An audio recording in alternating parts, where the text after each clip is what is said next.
Présentation de la côte d'Opale et de ses principales caractéristiques géologiques. Le Cap Griné fait partie de la commune d'Ondingan et est situé à environ 15 km au nord de Boulogne et à 25 km au sud de Calais. C'est le point le plus proche de l'Angleterre, 30,3 km. En bleu, les dépôts datant du Jurassique, vers moins 150 millions d'années, et en vert clair, les dépôts datant du Crétacé supérieur, vers moins 70 millions d'années.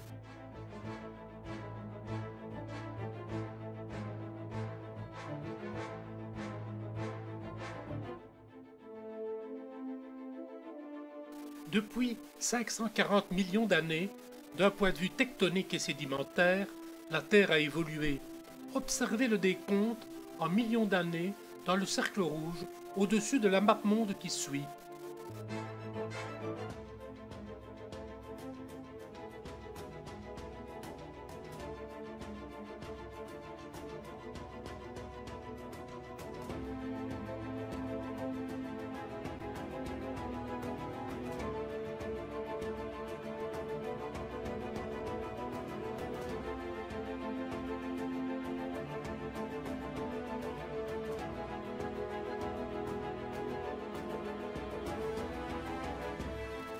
Revoyons l'évolution de la map-monde au cours des deux systèmes géologiques qui nous concernent, le Jurassique et le Crétacé.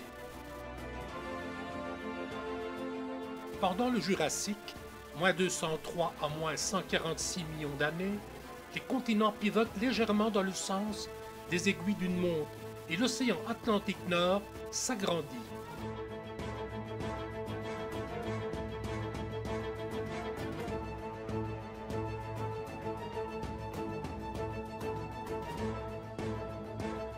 Pendant le Crétacé, moins 143 à moins 65 millions d'années, les continents se séparent davantage.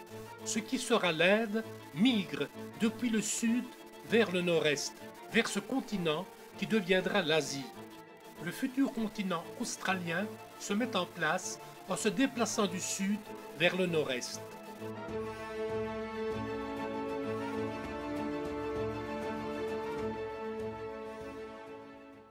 Notre circuit géologique commençait à Wimereux et devait se terminer 3 jours plus tard à Sangatte.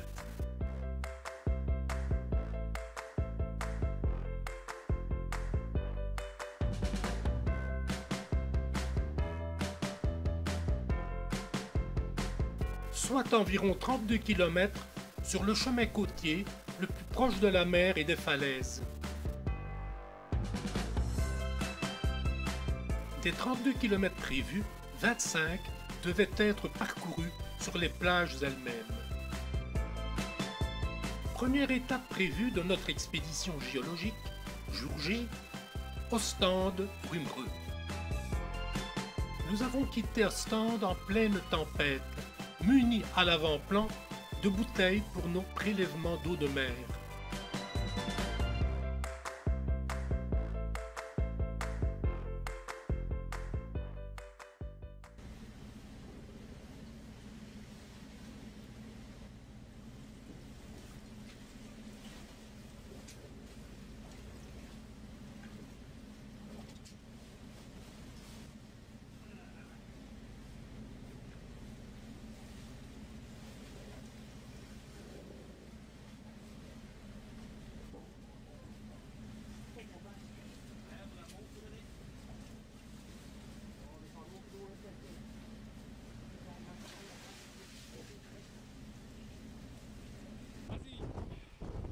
Éric Boucher, mon collègue géologue. Moussaillon, regarde devant toi.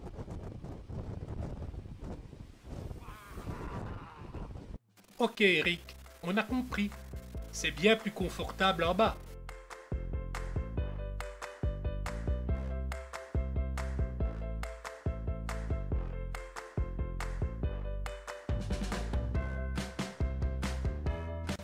Le confort fut de courte durée. C'est du pont avant que l'on voyait le mieux. Nous y sommes retournés. Quelques minutes plus tard, nous avons vu arriver vers nous un escadron d'oiseaux bizarres. Ils ressemblaient comme deux gouttes d'eau à des oiseaux de l'ère secondaire du temps des dinosaures. C'était troublant, mais aussi inquiétant. En pleine mer, un autre oiseau, d'une incroyable beauté, nous accompagna pendant quelques minutes.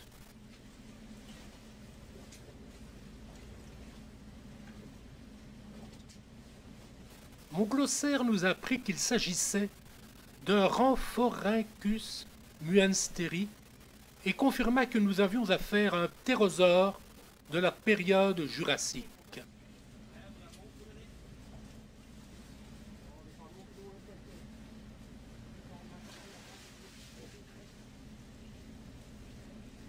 Les stromatolites de Wimereux et les dunes de la Slack à Ambleteuse.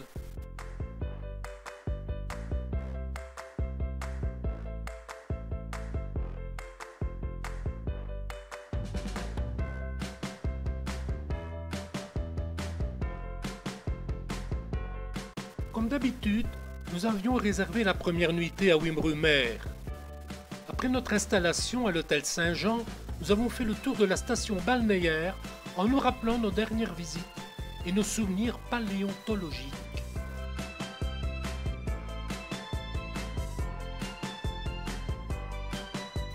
Un bruit d'oiseau nous interpella soudain.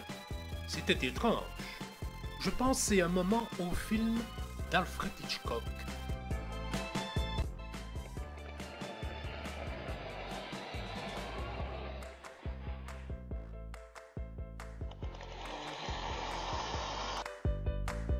Pire qu'Hitchcock, me dis-je ensuite, c'était du Steven Spielberg. Tout craché que nous vivions depuis Ostende. Nous nous sommes dirigés vers la plage.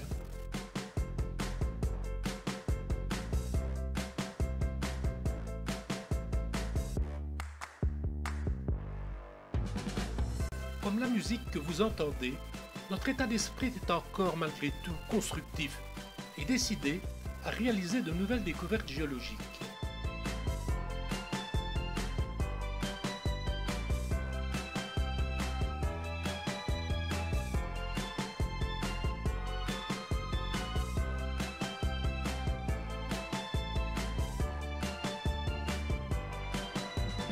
En profitant aussi de l'architecture et de l'ambiance de la localité. C'était marée basse. Nous voulions en profiter pour revoir les stromatolites découverts en 2011 avec les étudiants en géologie. Un stromatolite est une structure calcaire qui se développe en milieu aquatique peu profond, marin ou d'eau douce continentale. Sans entrer dans les détails, rappelons que l'hypothèse la plus courante pour expliquer la construction des stromatolites est l'action de cyanobactéries qui permettrait la précipitation de carbonate de calcium à l'origine des lits calcaires.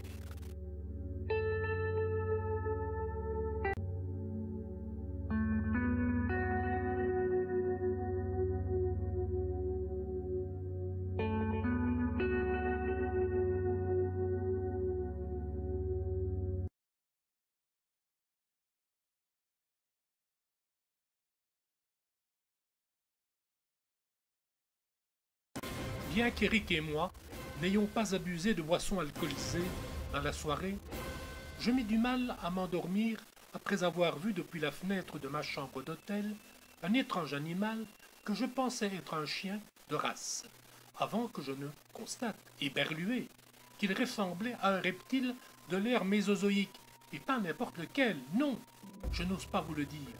Eh bien oui, il ressemblait à un vélociraptor.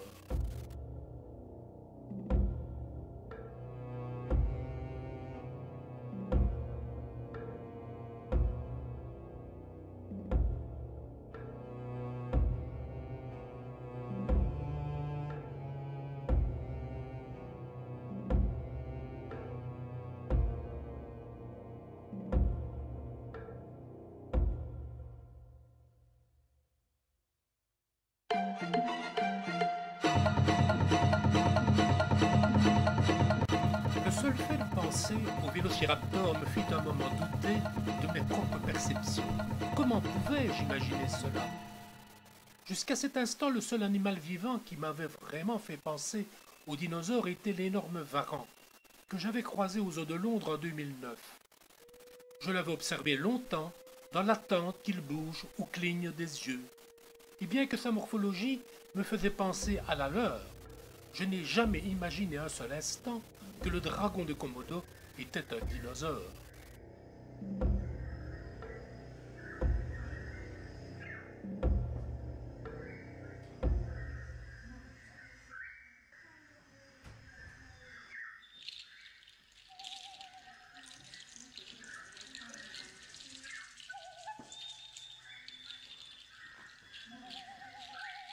Deuxième étape prévue de notre expédition géologique, J+1. Wimereux, Ambleteuse, Audrecel, Audingan. J+1, je m'étais réveillé de bonne heure, et depuis ma chambre d'hôtel, j'avais scruté l'herbe de la berge du Wimereux, la petite rivière qui a donné son nom à la localité.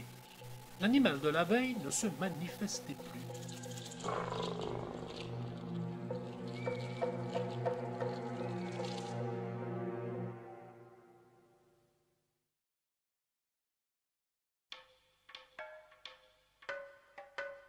La voix du Nord annonçait à la une qu'un navire s'était échoué la veille, plage de la Sirène, c'est-à-dire la plage du Cap Griné, village d'Audingan, qui était notre fin d'étape journalière.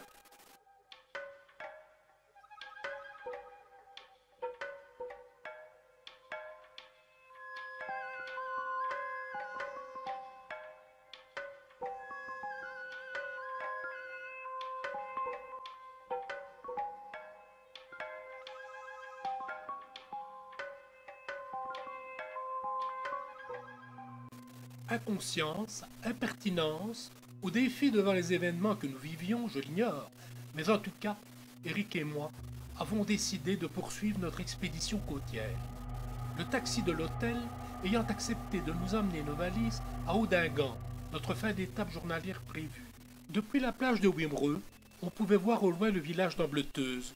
On envisagerait d'ici là la poursuite ou l'abandon de notre projet si l'on rencontrait des difficultés. Arrivés dans les dunes de la Slack, tout près d'Ambleteuse, que l'on distingue au fond, nous avons observé des phoques venus à notre rencontre.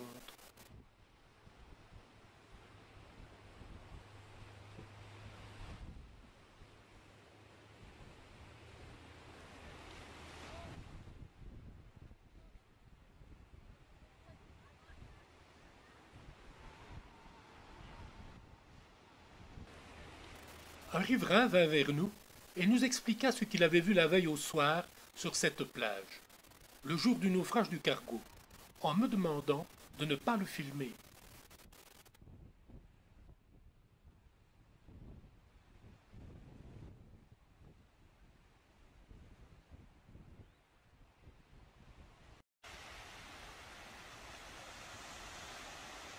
Je vous reconstitue la scène qu'il dit avoir observée, avec les moyens techniques dont je dispose.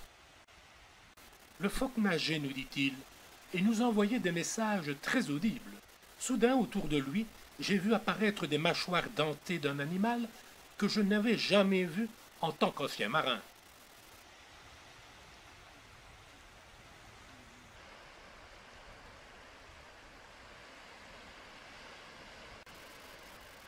Puis, tout à coup, surgit un être au long cou, qui hurlait avec un son que je n'avais jamais entendu.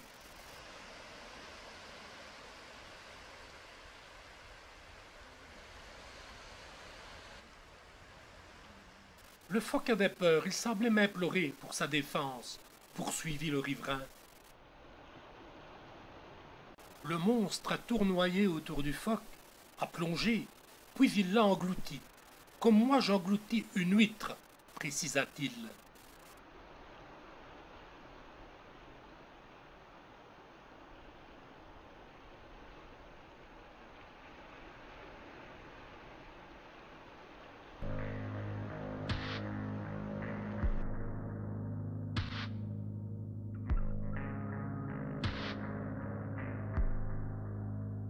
Les phoques rejetés par la mer présentaient de nombreuses morsures, desquelles on pouvait déduire les dimensions des mâchoires et la forme des dents de l'agresseur.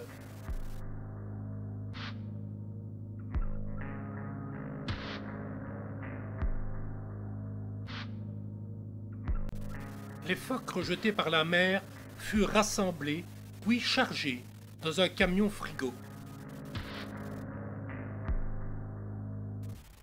Eric et moi étions préoccupés, mais nous nous efforcions l'un et l'autre à paraître jovial, tant le récit de cet homme nous avait effrayés, ainsi que la vue des phoques déchiquetés. À ma question « Que penses-tu de ces monstres, Eric ?» il parvint même à plaisanter. Ça nage. Notre interlocuteur nous présenta alors le fort, construit sous Louis XIV en 1680, et nous décrivit cette petite station qui a vu défiler tous les guerriers, de Jules César à Göring.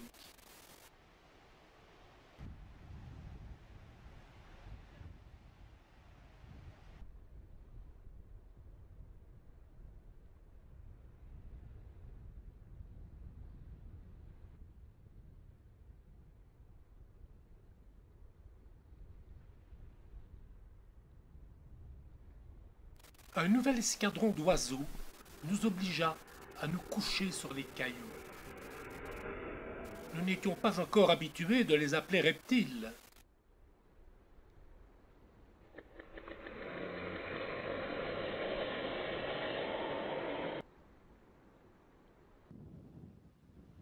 C'en était trop.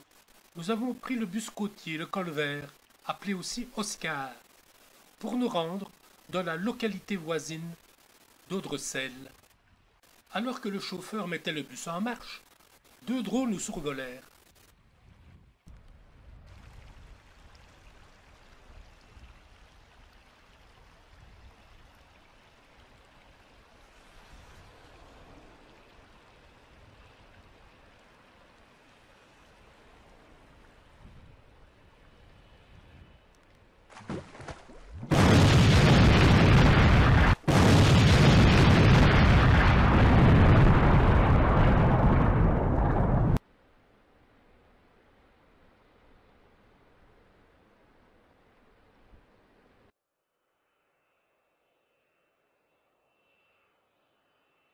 Le deuxième drone tira 2 fois au même endroit. Sa cible devait se préciser.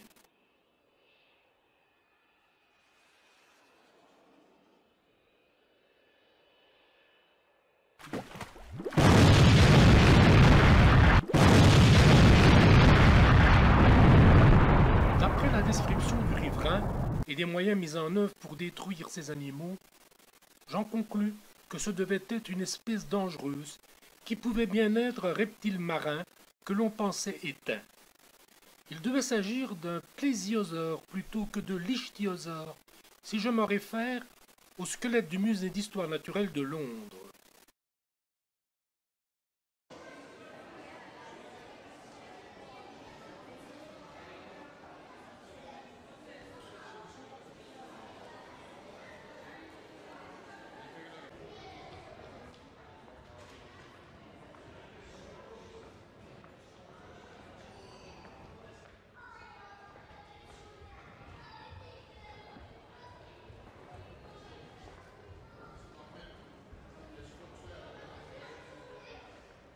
Les 3 présumés plésiosaures, ensanglantés, furent conduits à la station marine de Wimereux, appartenant à l'université de Lille.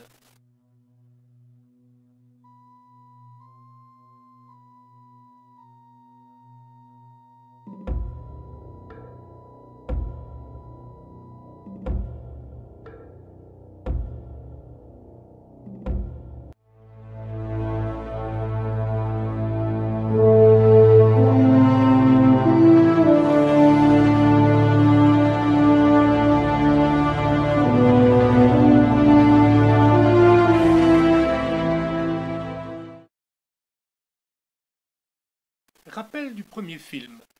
Rongé par l'inquiétude d'avoir vu des dinosaures vivants ou d'avoir été mis officiellement au courant de leur existence, Éric Bouchier et moi avons interrompu le programme de la 2e journée de notre excursion géologiques et avons repris à Ambleteuse le bus vers Audrecel.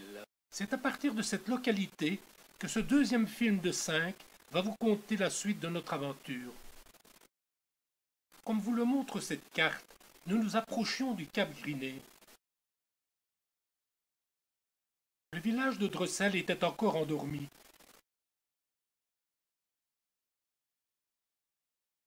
Mais quand l'heure de l'apéritif arriva, les cafés furent soudain remplis, comme si ces consommateurs avaient répondu à l'appel d'un clairon. Éric et moi en faisions partie. Éric arborait fièrement le t-shirt des géologues de l'Université de Liège.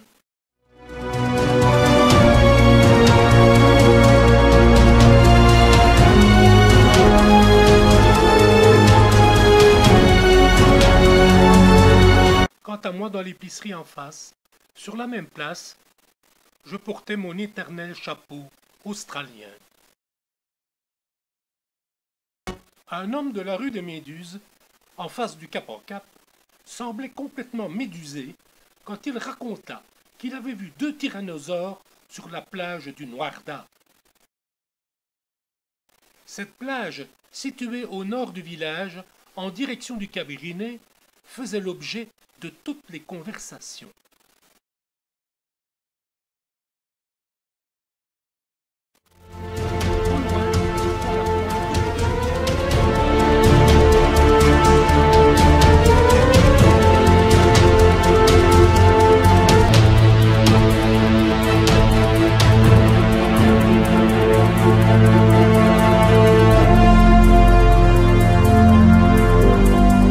Soudain,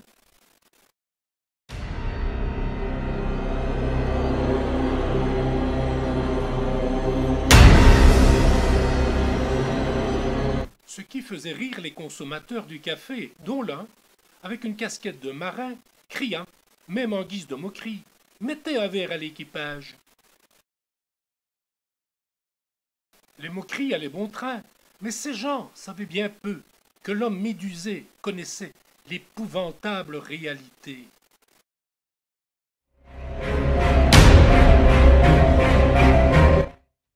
Même les animaux du terroir semblaient affectés par ces dernières perturbations.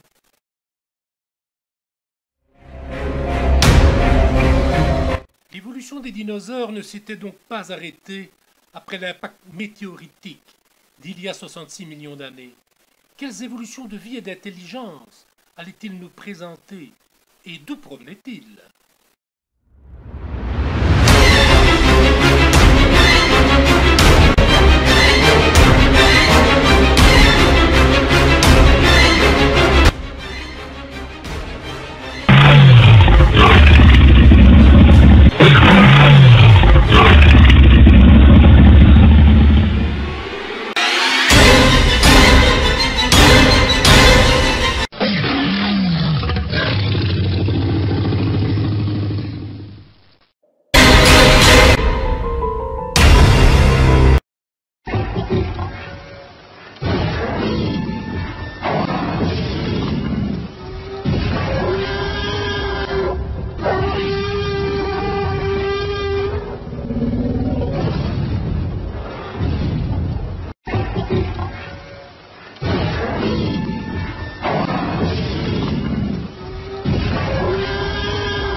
Quelques centaines de mètres de ce combat dinosaurien, dont le bruit avait résonné dans tout le village, les rues étaient vides. Tous les cafés avaient fermé leurs portes et les clients avaient enfin cru l'homme médusé.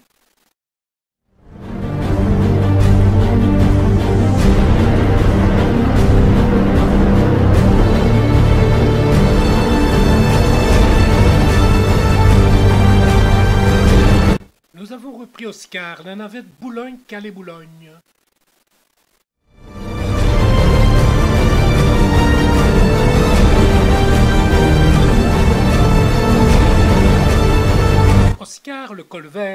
C'était de toute manière ce qui était prévu. Nous ne voulions pas revivre, même sans dinosaures, ce que nous avions connu l'année précédente quand nous avions failli être écrasés par la marée montante entre la pointe de Ridden et la falaise du Cap Grinet. Pendant le court trajet d'Audrecel à Oudingan, environ 3 kilomètres, nous nous sommes rappelés cet événement.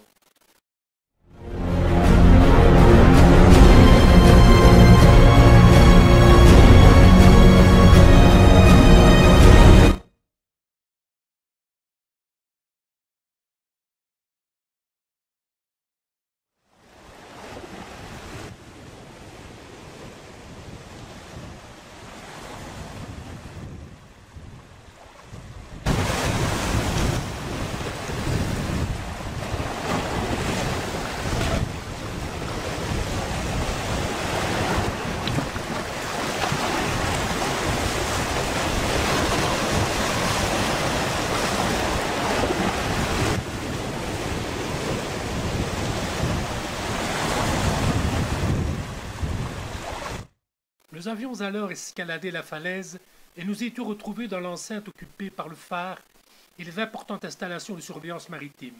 Séquence filmée en direct après l'escalade. Oui. Oui, on est sorti ici.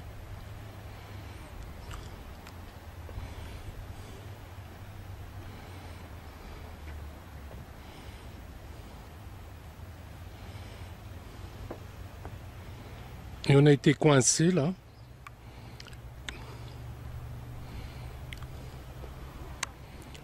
Et toutes ces pierres, à marée haute, on aurait dû se les farcir, mais on n'a pas pu.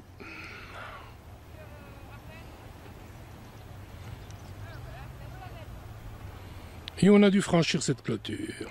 On aurait pu y arriver.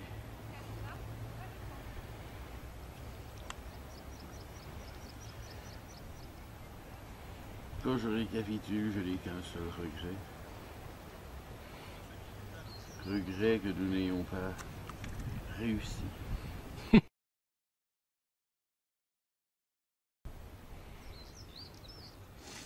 il y avait moyen. Oui, en prenant des risques.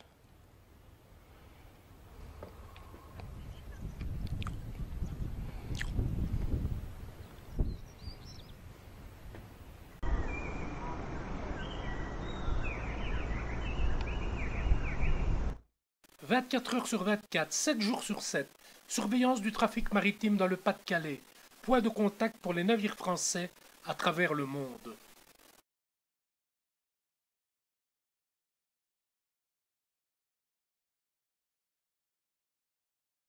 Oscar nous déposa près du vent du Nord, alors que Maryse venait d'ouvrir le restaurant avec une heure de retard sur l'horaire habituel.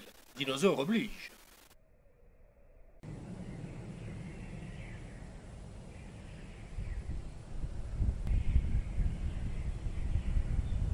Depuis le vent du Nord à notre logement, il y avait quelques centaines de mètres.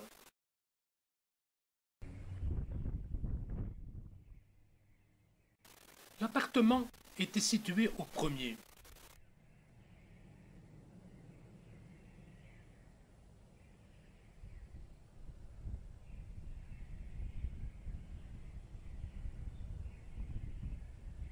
C'était confortable et bien équipé.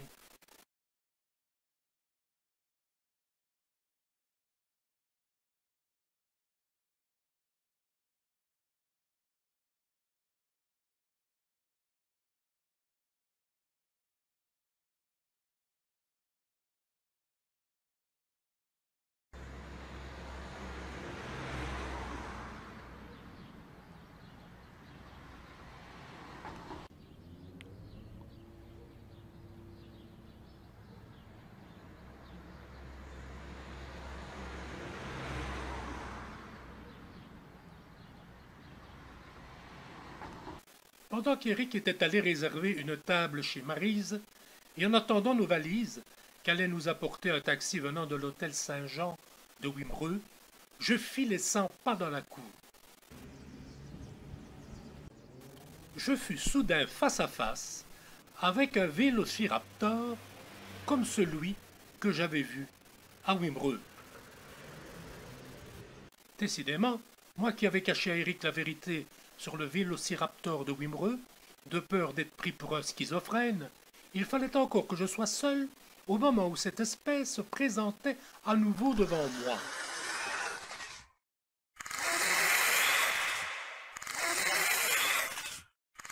Ces ptérosaures devaient avoir de bonnes raisons pour attaquer ce vélociraptor, me dis-je. En effet, quelle ne fut pas ma surprise de voir, au-dessus des fenêtres de notre appartement, un couple de ces jeunes reptiliens aux ailes repliées.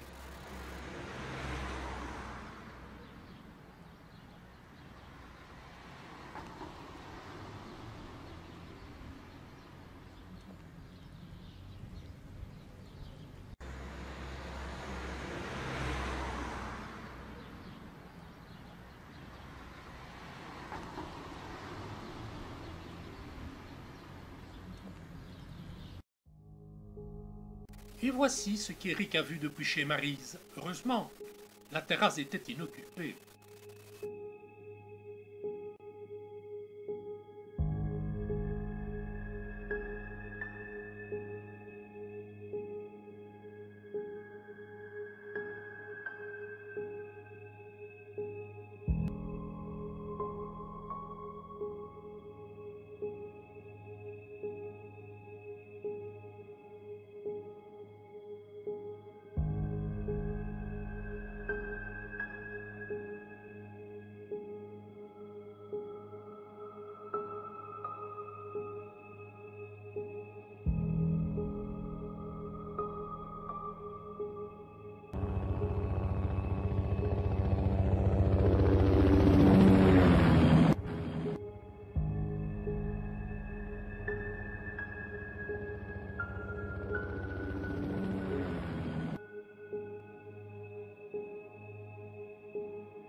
L'honneur était sauf, si je peux dire.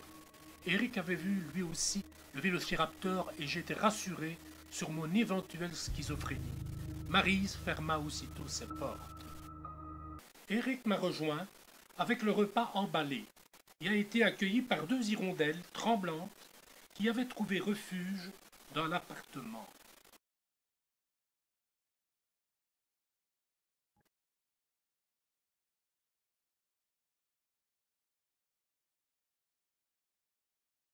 Le journal télévisé de 13 heures débuta par le bombardement des plésiosaures embleteuses, avec le mini-tsunami qui renversa le photographe dont je me rendis compte qu'il s'agissait du riverain qui nous avait informés.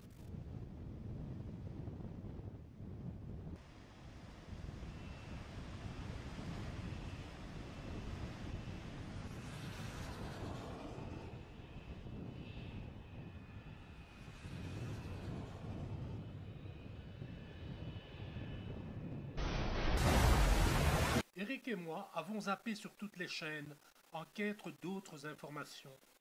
BFM TV expliquait que les dinosaures avaient disparu, du moins, le pensait-on, il y a 66 millions d'années à cause d'un énorme météore. Et à BFM TV de rappeler que le 15 février 2013, à Tcheliabinsk, en Russie, un bolide s'était fragmenté. Dans l'atmosphère, il avait causé beaucoup de dégâts et blessé de nombreuses personnes, surtout par les éclats de vitres.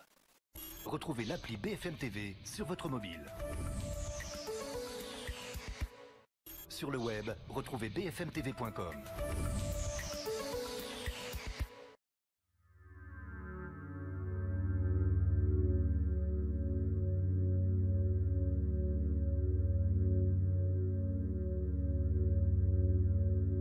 L'astéroïde Géocroiseur 2012 DA14 avait un diamètre de 45 mètres et une masse de 135 000 tonnes. Il a survolé la Terre à 28 000 km et pourrait être à l'origine du bolide de Tcheliabinsk, qui lui avait 15 mètres de diamètre et une masse de 8 000 tonnes, qui s'est désagrégé à une hauteur de 30 km au-dessus de l'Oural.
On vient de repêcher 2 hommes noyés, mais aussi affreusement mutilés.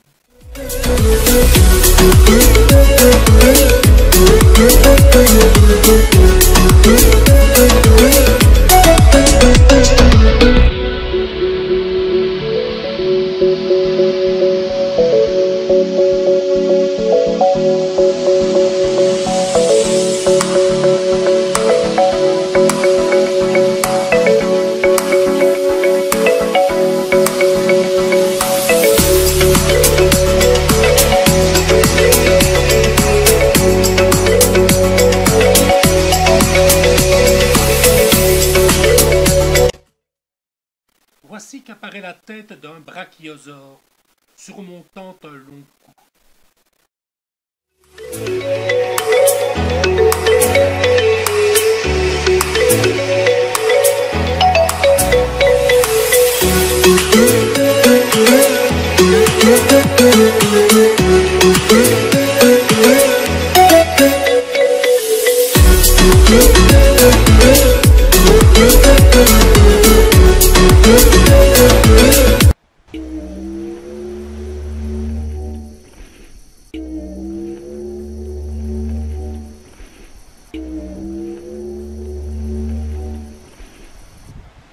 Quelques brachiosaures entament leur étrange chanson.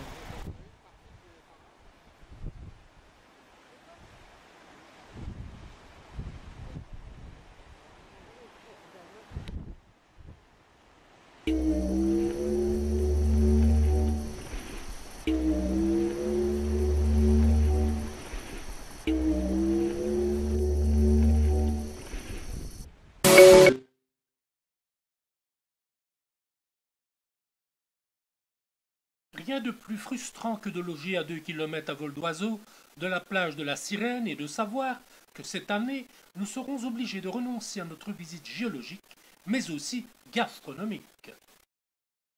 Souvenons-nous.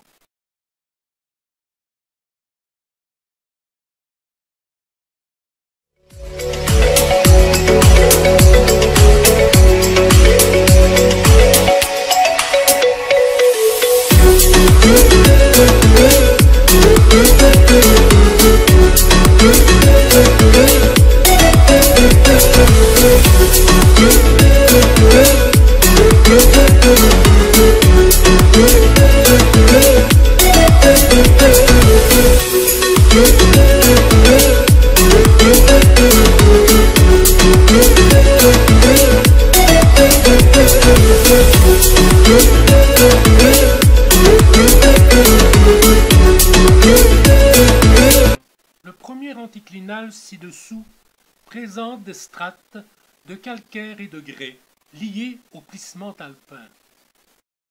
C'est du moins ce que l'on pense.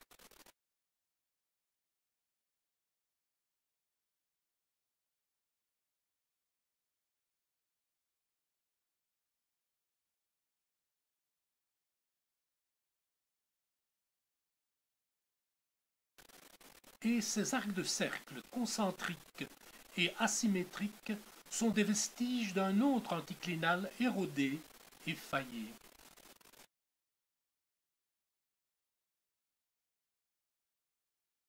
La plage de la Sirène est aussi connue des gastronomes pour son restaurant de poissons et crustacés, fermé aussi exceptionnellement.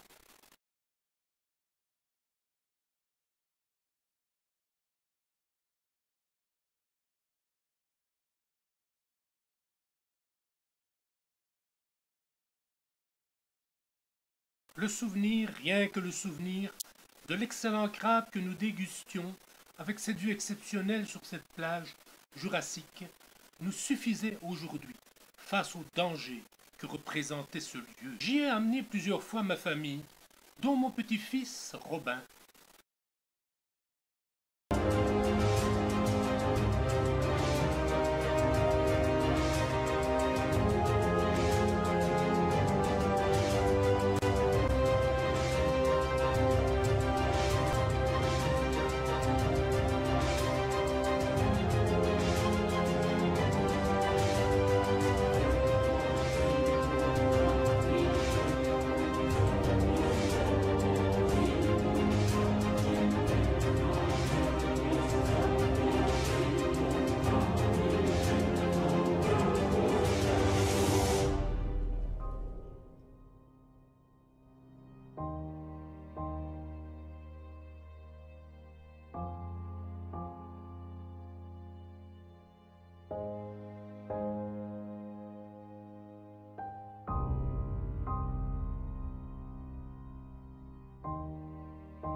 Ces événements nous obligeaient aussi à renoncer à admirer la vue sublime du passage le plus étroit vers l'Angleterre.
La vie est partout, déclare ce panneau.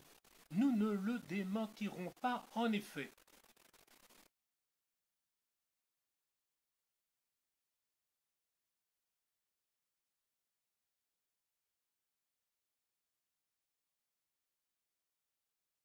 Ce fut aussi l'occasion de nous rappeler que la batterie Todt, batterie d'artillerie côtière allemande de la Seconde Guerre mondiale, était située à quelques centaines de mètres de notre logement. Il était équipé notamment de 4 canons de marine de 380 mm d'une portée maximale de 55,7 km, pouvant donc atteindre la côte anglaise.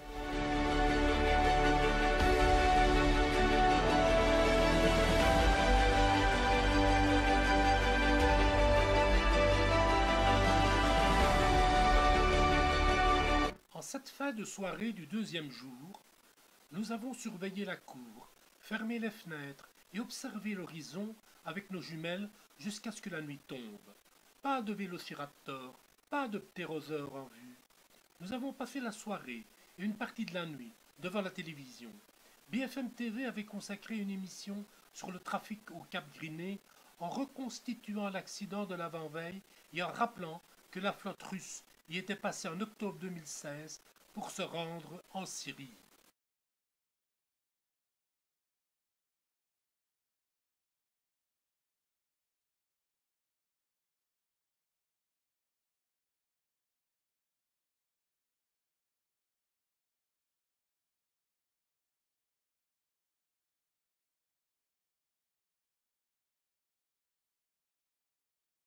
Le reporter semblait insister sur le passage de plus en plus fréquent des navires russes au Cap Griné, pas seulement militaires d'ailleurs, mais aussi et surtout commerciaux.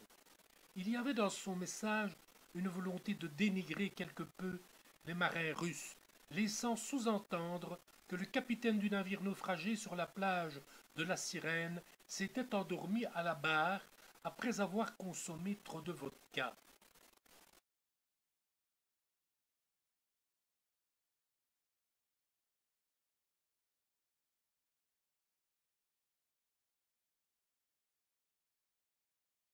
Puis ce fut l'apothéose du reportage, qui avait été réalisé sur base des informations du Cross Griné.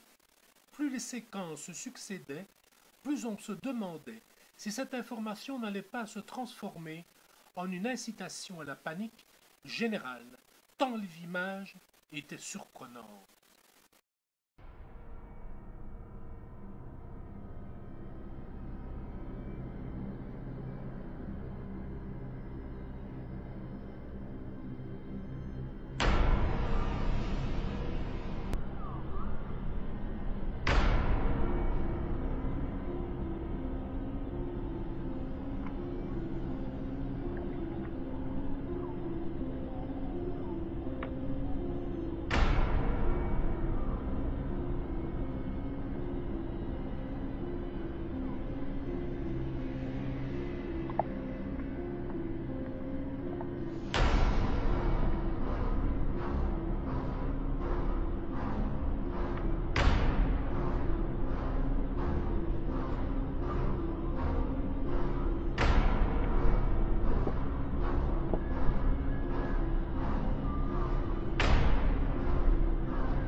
Cet élasmosaure, photographié depuis la salle à manger du restaurant La Sirène, est un reptile marin ayant vécu au Crétacé supérieur, il y a environ 80 millions d'années. Il possédait 76 vertèbres cervicales.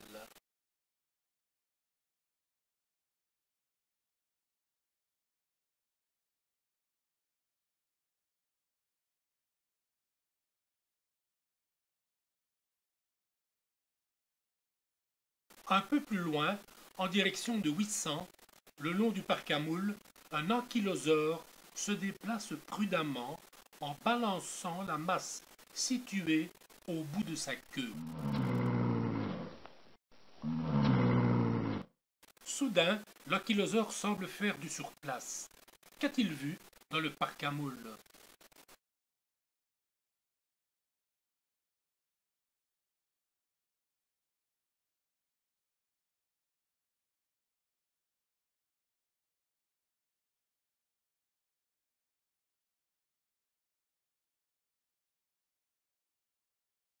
C'est un couple d'humains. Il fait demi-tour puis revient sur les deux bipèdes.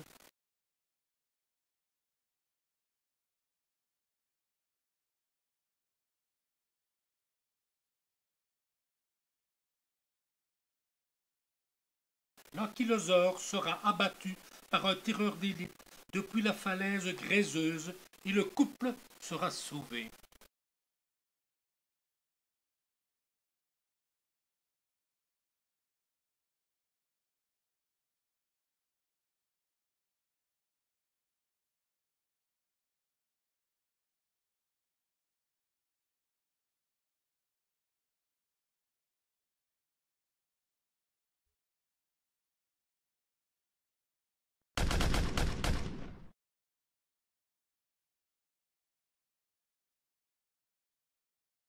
Au matin de la troisième journée, nous avions peu dormi, mais les nouvelles étaient rassurantes.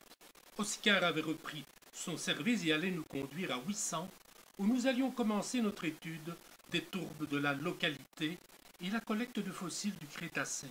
Ce sera l'objet du troisième film de 5 sur notre épopée opalienne.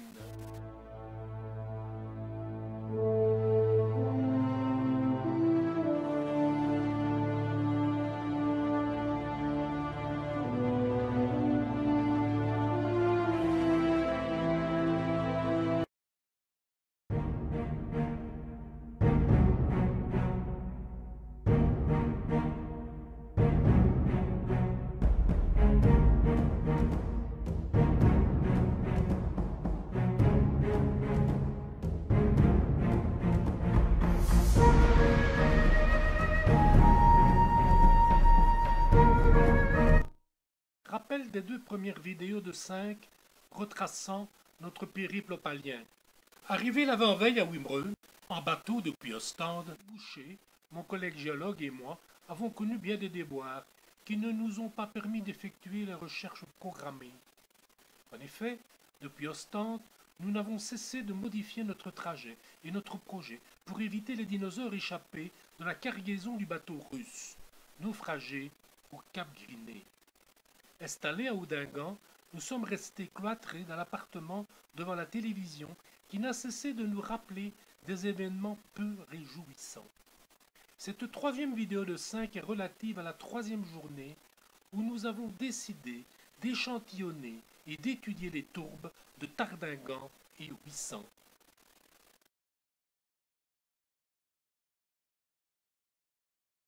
Le journal La Voix du Nord prétendait que tous les animaux échappés des conteneurs après le naufrage avaient été récupérés et rapatriés dans les îles offshore du Costa Rica, là où Crichton et Spielberg avaient imaginé leur présence.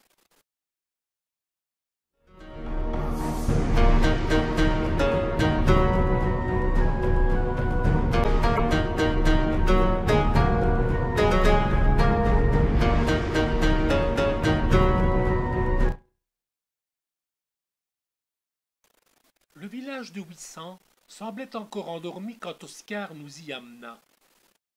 J'ignore si c'était habituel, mais Oscar nous déposa près de l'église en face de la mairie.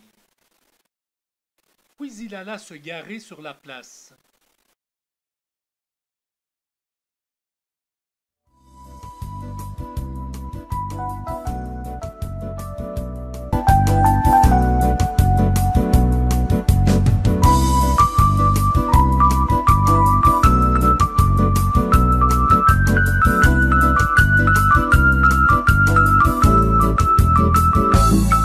Sur la plage de 800, quelques nageurs avaient osé entrer dans la mer, dont on disait la veille qu'elle abritait des plésiosaures.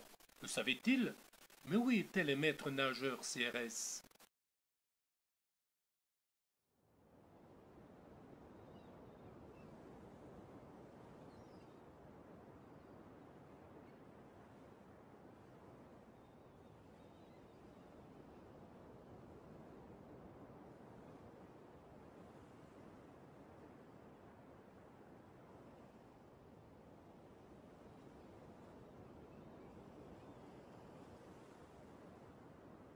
La plage de Tardingan était pratiquement déserte, si ce n'était Eric là-bas à gauche. Eric qui s'évertue à trouver des fossiles.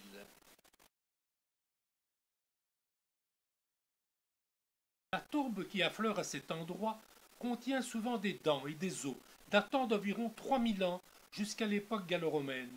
Nos recherches concernaient une période beaucoup plus ancienne.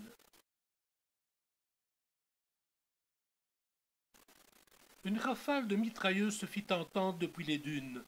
J'étais le plus près et me suis précipité vers le sentier d'où venait le bruit, avec pour seule arme mon marteau de géologue. Un homme armé se trouvait caché derrière le buisson fleuri.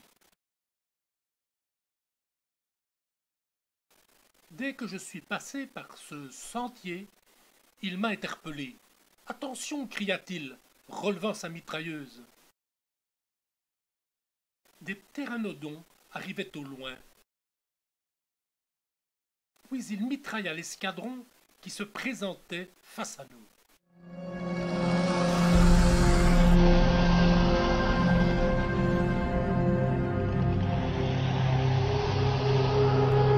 Après ce carton, il se tourna vers moi, le dos à l'église, et me dit « Ne craignez rien, je fais partie de la protection civile, et je suis mobilisé depuis que le navire a fait naufrage. Voici votre collègue, je suppose. »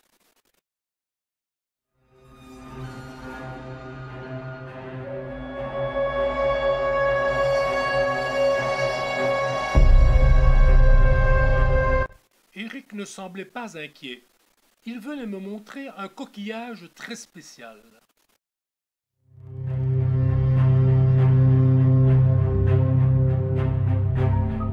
Mais l'oiseau, pardon, le reptile, qui l'attendait le consterna davantage, et l'occasion était trop rare pour que nous hésitions à poser à tour de rôle avec l'homme armé et l'un des ptéranodons abattus.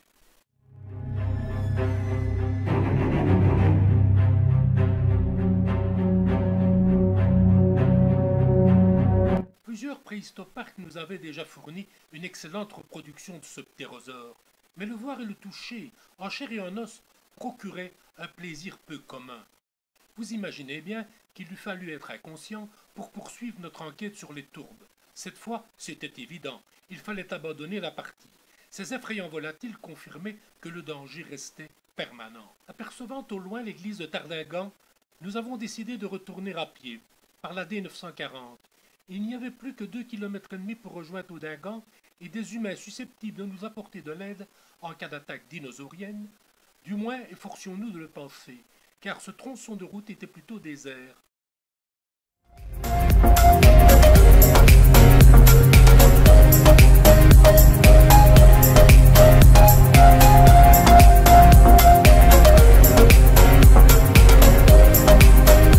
Le hasard, une fois de plus, faisait qu'il y avait un tournage de film dans cette église, sans aucun rapport avec les événements que nous vivions.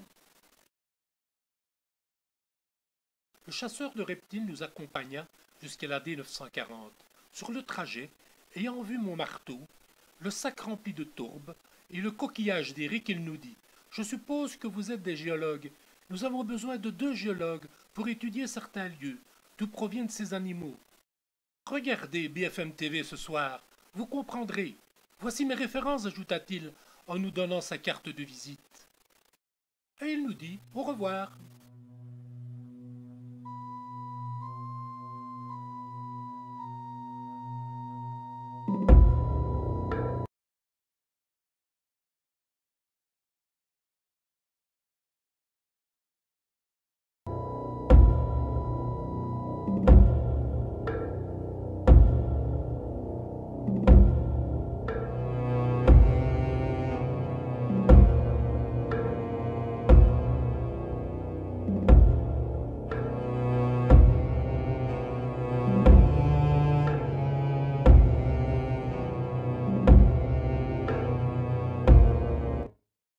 Une fois nos valises bouclées, nous avons regardé le petit écran.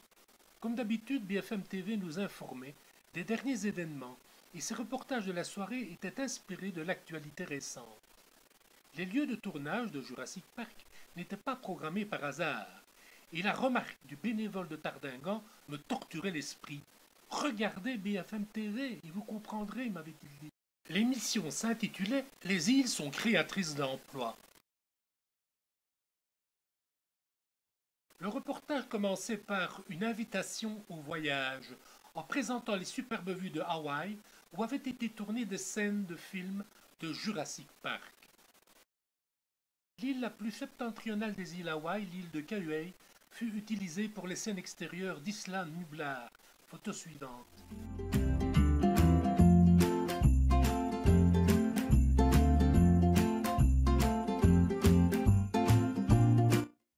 L'île d'Oahu, une autre île d'Hawaï, photo suivante, fut utilisée pour les scènes de Jurassic Park filmées dans la vallée des Gallimimus.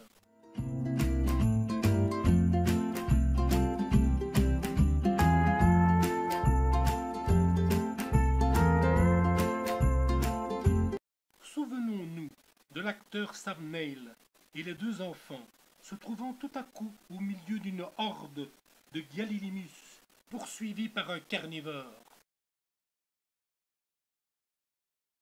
Le reporter se prenait pour Spielberg quand il diffusa cette séquence.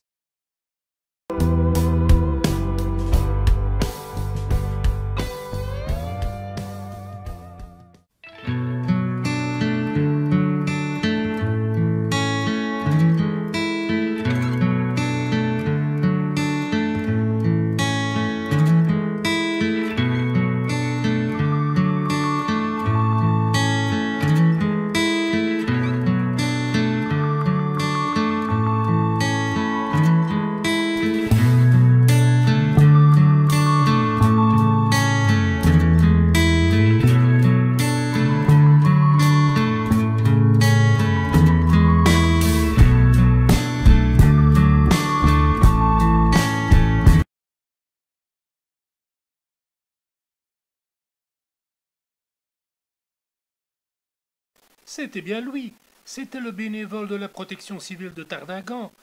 Cette fois, il n'y avait aucun doute. Ces lieux étaient sublimes, mais que devais-je comprendre? Le reportage, ou plutôt le pseudo-reportage, s'orienta rapidement sur l'île Cocos, située à environ 550 km des côtes du Costa Rica.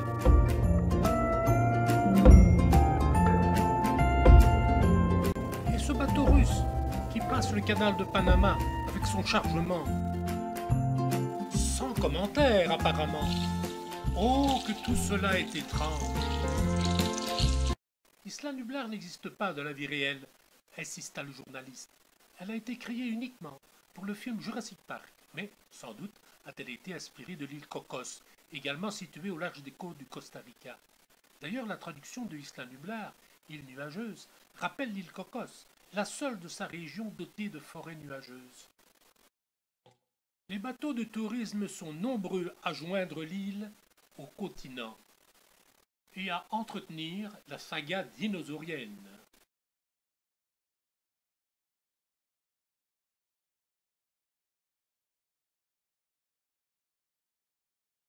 Le reporter nous présenta ensuite une carte avec une ambiance sonore qu'il qualifia de Crétacé supérieur.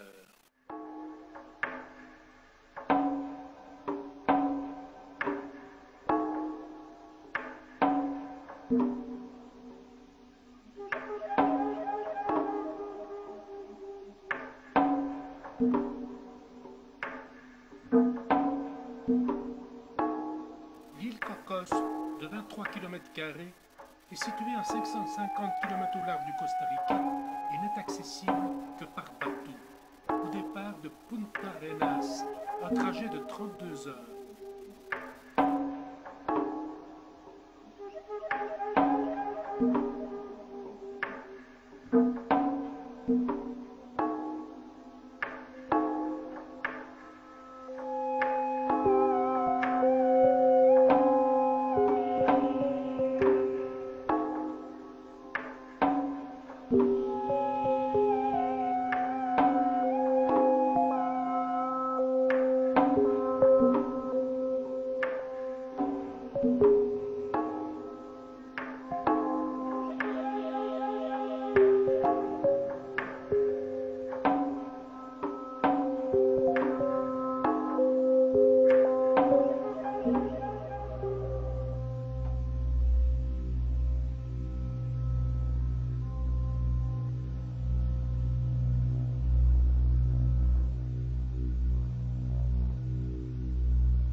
Crichton s'est aussi inspiré de la géologie des lieux sous-marins de l'île Cocos et de ce qu'on appelle les seamounts, les montagnes marines.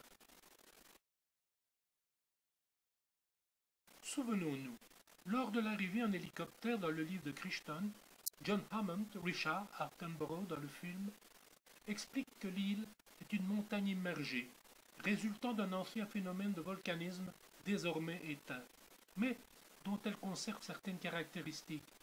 Sol chaud et projection de vapeur, le parc Jurassic World actuel tire d'ailleurs son autonomie énergétique en exploitant la géothermie de l'île. Ah, enfin je comprends. Voilà pourquoi ils ont besoin de géologues. À titre d'exemple, le 13 août 2014, des scientifiques, sur un navire de recherche océanographique, le Kilo Moana, appartenant à la marine américaine et exploité par l'Université d'Hawaï, ont découvert un nouveau seamount dans l'océan Pacifique.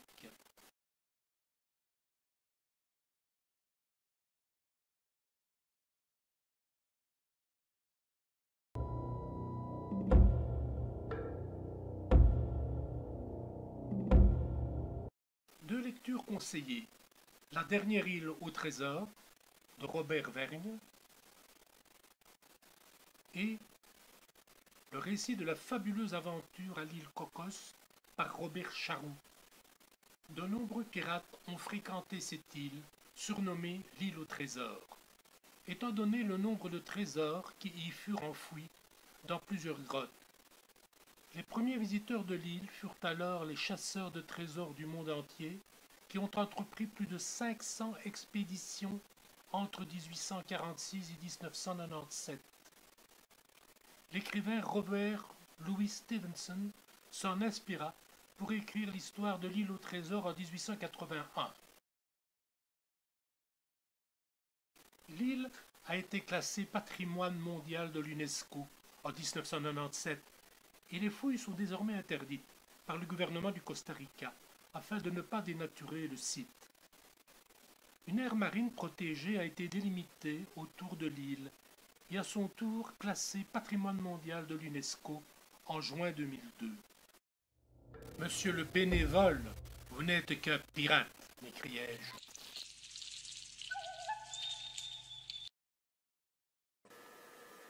C'était une production d'Ino Baldwin Mayer.